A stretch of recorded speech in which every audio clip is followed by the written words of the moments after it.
2017 সালে বগুড়ায় এক কলেজ ছাত্রী ধর্ষণের পর ওই কলেজ ছাত্রীর ও তার মায়ের মাথা নেড়া করার ঘটনায় দেশ জুড়ে তোলপাড় সৃষ্টি করে সমালোচিত শ্রমিক লীগ নেতা তুফান। সম্প্রতি দুদকের মামলায় যাবজ্জীবন সাজাপ্রাপ্ত কারাগারে থাকা তুফান আবারও তুলকালাম কাণ্ড ঘটিয়েছে।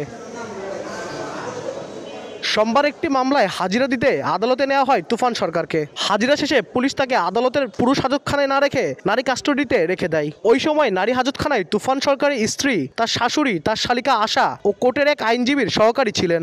তার ভেতরে থাকা অবস্থায় বিষয়টি জানাজানি হলে আদালত চত্বর সরব হয়ে ওঠে। এর এক পর্যায়ে বিকেল 4টার পরে ঘটনাস্থল পরিদর্শন করেন চিফ জুডিশিয়াল ম্যাজিস্ট্রেট সহ পুলিশের ঊর্ধ্বতন কর্মকর্তারা। পরে তুফান সরকারের স্ত্রী, শাশুড়ি ও আইনজীবী সহকারীকে আদালত থেকে পুলিশ গ্রেপ্তার দেখে হেফাজতে নেয়। এ ঘটনায় দায়িত্ব অবহেলা দিয়ে পুলিশের এক এএসআই ও নারী কনস্টেবলকে বরখাস্ত করা হয়েছে। আমি এর ব্যাপারে কোনো কিছু করি নাই, যে আমি কাকে ঢুকানা কাকে বের করা এর ভিতর আমি একেবারে তো না। আমি যখন আসছি, আপনারা যখন আসছেন, তখন কিন্তু আমি আর আপনার স্যার পিছনে আপনার তখন ভিতরে ঢুকছি।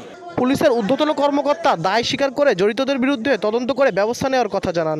কিভাবে তারা সেই মহিলা হাজতে ঢুকলো এবং আত্মীয় স্বজনের সাথে দেখা করলো, এ ব্যাপারে আমাদের তদন্ত চলছে। রিপোর্ট দিলে সেই রিপোর্টের সত্যতা যাচাই হলে তারপর তার বিরুদ্ধে আমাদের বিভাগীয় ব্যবস্থা অবশ্যই রুজু হবে।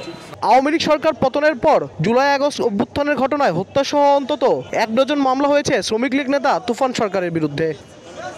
আব্দুল আউয়াল, সময় সংবাদ, বগুড়া।